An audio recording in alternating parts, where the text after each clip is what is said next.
Finance Minister of Madhya Pradesh Government Jagdish Devda presented a budget of Rs 4,21,032 crores for the financial year 2025 to 26.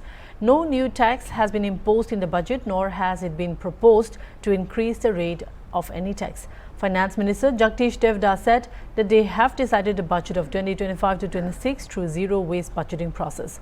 The government's goal is to develop Madhya Pradesh. On the third day of the budget session of Madhya Pradesh Legislative Assembly, Congress MLAs staged a unique protest regarding death. Under the leadership of Leader of Opposition Umang Singhar, Congress MLAs staged a symbolic protest by wearing death bundles and chains. Every person in the state has a debt of more than 50,000 and the government is enjoying the luxury of money by taking loans. The condition of the common man is such that he is trapped in the chains of debt. समझता हूँ कि 50,000 कर्जा हर व्यक्ति पे, जब प्रदेश की सरकार पे कर्ज है, आम जनता पे कर्ज है, तो कैसे आप युवाओं को नौकरी देंगे? कैसे आप दलित और आदिवासी छात्र छात्राओं को आप छात्रवृत्ति देंगे?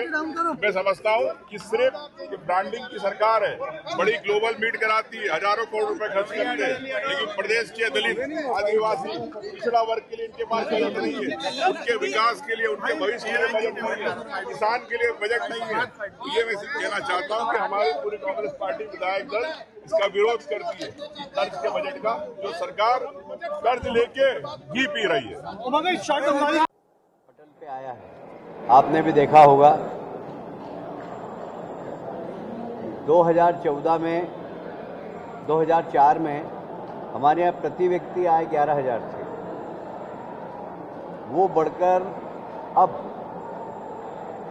1,52,000 से भी ज़्यादा हो गई है। ये प्रदेश के विकास की गति दर्शाता है और इसी गति से हमारा अभी बजट आने वाला है। ये विकास का बजट होगा और हमने सभी पहलू छुए ऐसा बजट होगा। एक और आज कैबिनेट में चर्चा हुई है। आप सब जानते हैं कि चंबल का बीहड़ पहले डाकू के नाम से विख्यात था। अब वहाँ डाकू नहीं रहे, पर उस ज़मीन का सदुपयोग हो, इसके लिए बहुत ज़रूरी है कि वहाँ पर सिंचाई हो। तो सिंचाई के लिए हमारी नदी जोड़ो अभियान के अंतर्गत वहाँ पानी तो आने ही वाला है, और उसके साथ झांसी यूनिवर्सिटी से संबद्ध होकर एक हार्टिकल्चर कॉलेज वहाँ पर खुलने वाला है। केंद्र सरकार उसमें 1,000 करोड़ रुपया दे रही है।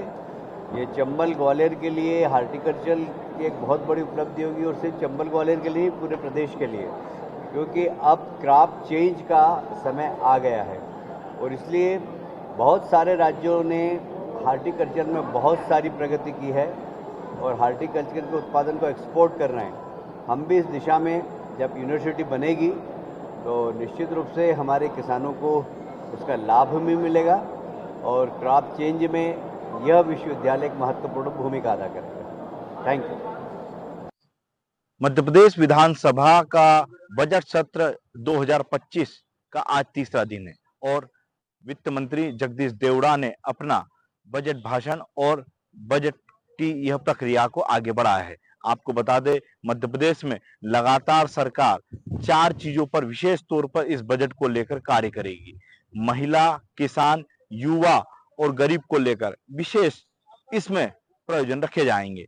हालांकि मध्य प्रदेश में बजट सत्र का जो सत्र आज शुरू हुआ है, इसके बाद विपक्ष ने बड़ा ही हंगामा किया है और इस हंगामे का मूल उद्देश्य यह कहा गया कि सरकार जो है कर्ज लेकर घी पीने का कार्य कर रही है।